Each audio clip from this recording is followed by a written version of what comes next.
अस्सलाम वालेकुम to all my YouTube family. उम्मीद करती हूँ आप सब खैरियत से होंगे और अपने अपने घरों में खुश और आबाद होंगे। हम भी अल्हम्दुलिल्लाह बिल्कुल ठीक ठाक हैं। जैसा कि प्रीवियस वीडियोस में आप लोग देख चुके हैं कि हम लोगों ने घर शिफ्ट किया है, तो उसी की ही सारी ऑर्गेनाइजेशन सेटिंग्स और जो है सारे जो घर के काम होते हैं, घर को जो है पूरा सेट करना।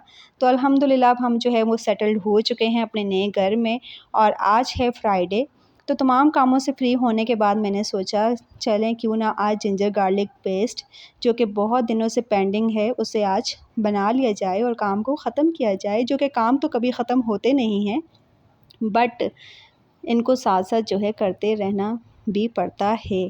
तो जिंजर गार्लिक पेस्ट मैं भी बिल्कुल वैसे ही बनाती हूँ जैसे आप सब लोग बनाते हैं। कोई इतनी हार्ड एंड फास्ट रेसिपी नहीं है, बट मुझे जिंजर गार्लिक पेस्ट थोड़ा सा गाढ़ा यानी कि थिक चाहिए होता है। तो मेरी कोशिश होती है मैं कम से कम पानी को ऐड करूँ, क्योंकि ज़्यादा पानी ऐड करने से भी जिंजर गार्लिक पेस्ट में फंगस लग सकती है और वो ख़राब हो सकता है। जैसा कि आपको पता है आजकल जो वेदर चल रहा है बारिशों का, इससे आई थिंक इसे सावन का महीना कहते हैं, बट मैं श्योर नहीं हूँ। मैं हस्बैंड से कंफर्म करके बताऊँगी। बट मुझे ये पता है कि जब बारिशें हो रही होती हैं तो हर चीज़ में नमी नमी रहती है, तो इसीलिए जिंजर गार्लिक पेस्ट में भी फंगस ना लग जाए, इसीलिए मेरी कोशिश है कि मैं कम से कम पानी ऐड करूँ। बट मशीन जो है आपने जैसा कि देखा कि वो तो चलने को तैयार ही नहीं थी, तो फिर मैंने उसे 2 घूंट पानी के दे दिए कि चलो अब पानी लेकर अब रेडी हो जाओ। तो पानी के 2 घूंट डालने के बाद तकरीबन 2 टेबलस्पून पानी जो है वो मैंने ऐड कर लिया था और पिंक सॉल्ट ऐड किया है, हल्दी ऐड की है, ऑयल ऐड किया है एंड जिंजर गार्लिक ऐड किए हैं। और इसमें 3 जो है वो मैंने हरी मिर्ची भी ऐड कर दी है, क्योंकि हम खानों में इतना मिर्च मसाला यूज़ नहीं करते, तो जो थोड़ी बहुत रिक्वायर्ड होगी वो इसी के अंदर से ही हमें जो है मिल जाएगी। तो अब जो है बिल्कुल अब जो है मशीन ने थोड़ा बहुत काम करना शुरू कर दिया था, क्योंकि उसको पानी मिल चुका था। और अब जो है यहाँ जिंजर गार्लिक पेस्ट हमारा रेडी हो रहा है। साथ ही साथ आप लोग देख रहे होंगे कि अगरबत्तियाँ जल रही हैं, वो भी इसीलिए क्योंकि बारिशों के वजह से मक्खियों की आमद है और मक्खियाँ जो हैं वो इतना तंग करती हैं, तो उनको किचन से भगाने के लिए ही मैंने ये धुआं करके रखा हुआ है। एक कोशिश की है अपनी तरफ से, तो बाकी ये कोशिश जो है वो कामयाब हो गई और मक्खियाँ जो हैं वो बैठ नहीं रही, बल्कि जैसे ही किचन में एंट्री करती हैं तो फटाफट भाग जाती हैं। और साथ ही साथ आप देखिए जिंजर गार्लिक पेस्ट कितना अच्छा थिक ये रेडी हो चुका है। और इसी के साथ मैंने बिल्कुल क्लीन बॉटल ले ली है, बिल्कुल ड्राई एंड क्लीन बॉटल है ये, और इसी में ही जो है मैं अपना जिंजर गार्लिक पेस्ट सेव करने वाली हूँ। ये देखिए आप कितना अच्छा और गाढ़ा है। मतलब किसी रेसिपी में आपको अगर 1 टेबलस्पून जिंजर गार्लिक पेस्ट चाहिए, तो आप इसमें से 1 टेबलस्पून की मेजरमेंट कर सकते हैं। सॉरी, बोल बोल के मेरा साँस फूल रहा है और ऊपर से मैंने पंखा भी बंद किया हुआ है ताकि वॉइस जो है वो क्लियरली आप लोगों तक पहुंच सके। तो इसमें किसी किस्म की कोई मिलावट नहीं है। वो पानी वाले से मैं इतना सैटिस्फाइड नहीं होती, हालांकि उससे थोड़ा ज़्यादा बन जाता है और वो जहाँ 2 हफ़्ते चलना होता है वो 1 महीना भी चल सकता है, बट इट्स ओके। तो मैंने अपनी मर्ज़ी का जिंजर गार्लिक पेस्ट जो है वो यहाँ रेडी कर लिया है और अब इसको मैं जो है थोड़ी टाइम के लिए फ्रीज़र में रख दूँगी, तकरीबन आज के दिन के लिए, क्योंकि आज के दिन के लिए जितना मुझे चाहिए उसको मैं यहाँ मशीन में ही रहने दूँगी और उसे ही आज यूज़ कर लूँगी। और बाकी जो ये है इसको पहले मैं फ्रीज़र में रखूँगी ताकि ये अच्छी तरीके से बॉटल जो है वो चिल्ड हो जाए। जब बॉटल अच्छी तरीके से ठंडी हो जाएगी तो फिर मैं इसे फ्रीज़र से निकाल कर नीचे फ्रिज में रख दूँगी।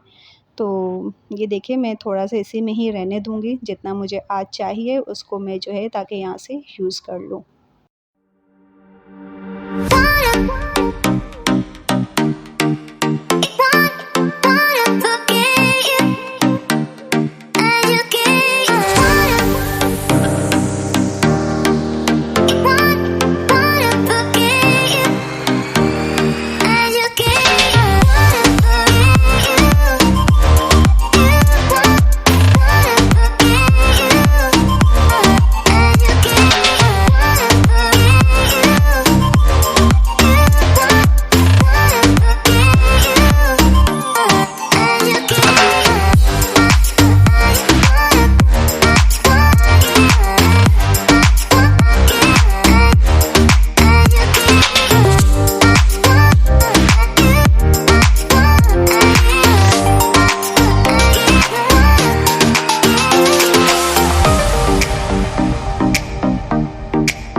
पेस्ट बनाने के बाद ही मैंने मॉर्निंग में ही सारे जब बर्तन वॉश किए थे, तो मैंने ये जो हमारा नमक का जार है इसमें से नमक सारा ख़त्म हो चुका था, तो मैंने इसे भी वॉश करके ड्राई कर लिया था।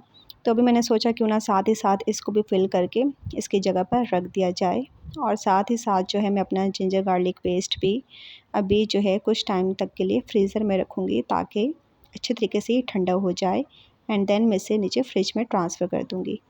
अब तकरीबन टाइम हो चुका है 11:15 और मैंने सोचा बच्चों को फ़्रेश करवा देती हूँ। तो ये उनके ड्रेसेस मैंने निकाल लिए थे और अब ये मोहम्मद हसन जो हैं वो नहा कर आ चुके हैं, बाथ ले लिया है इन्होंने। और अब इन्हें मैं ड्रेसअप करूँगी एंड देन जो है उसके बाद तैयबा की टर्न होती है। तो तैयबा ने भी जो है वो बाथ ले लिया है और इन्हें भी मैं ड्रेसअप करूँगी।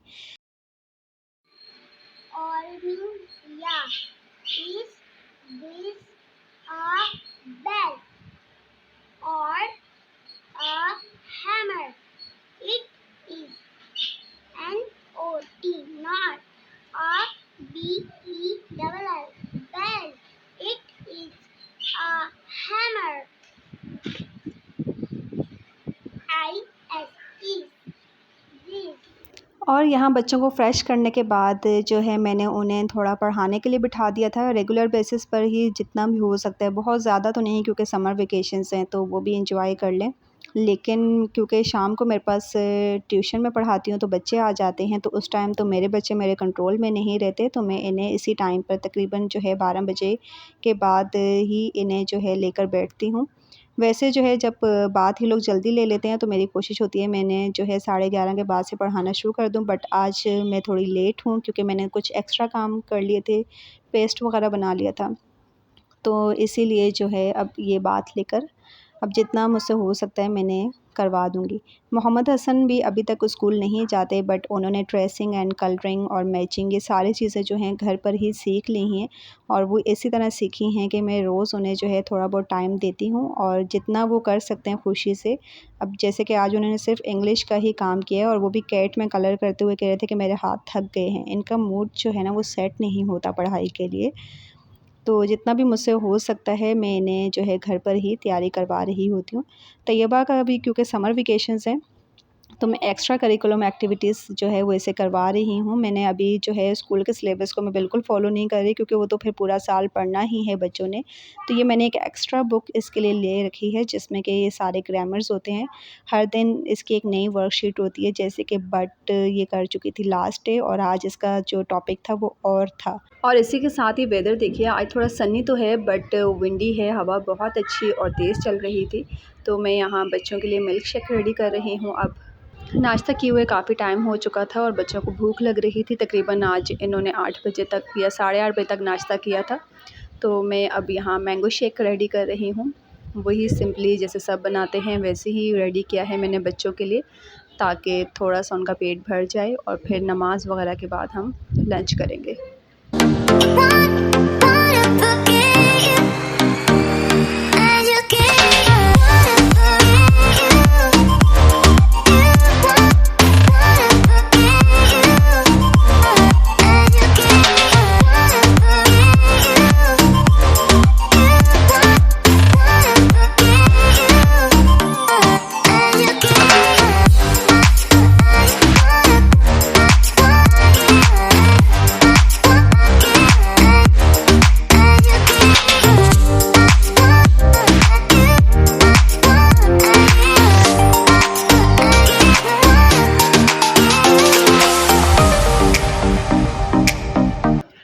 नमाज़ पढ़ने के बाद अब तकरीबन ये 2:30-3 बजे का टाइम है और अब भूख बहुत ज़्यादा लग रही थी, लेकिन सालन खाने का दिल नहीं चाह रहा था। मैंने रात को ही चने भिगो दिए थे और सुबह इनको बॉईल कर लिया था कि आज इनका सालन बनाना है, बट दिन में सालन खाने का दिल नहीं चाह रहा था, तो मैंने सोचा चलें चाट बना लेते हैं।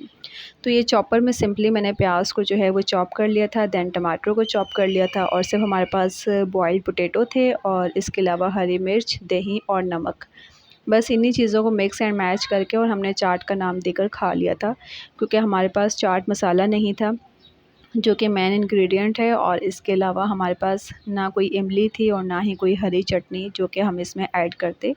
तो सिंपली आप देखिए कि मैंने बस सब चीज़ों को जो है मिक्स मैच करके और चाट का नाम देकर खा लिया, बट क्योंकि भूख लगी हुई थी तो बहुत अच्छा लगा, बहुत ही मज़ा आया। अगर आप लोगों ने यहाँ तक मेरी वीडियो देख ली है तो please like share and subscribe कर लीजिए मेरे चैनल को। आपका सिर्फ कुछ सेकंड्स ही लगेंगे, बट आपकी सपोर्ट मेरे लिए बहुत इम्पॉर्टेंट है। सब्सक्राइब के बटन को क्लिक कर लीजिए, देन लाइक कर लीजिए, देन शेयर कर दीजिए और फिर एक कमेंट कर दीजिए कि आप लोग किस तरीके की वीडियोस देखना चाहते हैं और आपको ये वीडियो कैसी लगी। जो भी आपकी कीमती राय होती है उससे मुझे आगाह कीजिए, ताकि मैं इसी तरह से मोटिवेट होती रहूं और इंटरेस्टिंग वीडियोस आप लोगों के लिए लेकर आती रहूं। Thank you so much for watching and thank you for your support. And next video में मिलते हैं। अपना ख्याल रखिएगा। अल्लाह हाफिज़।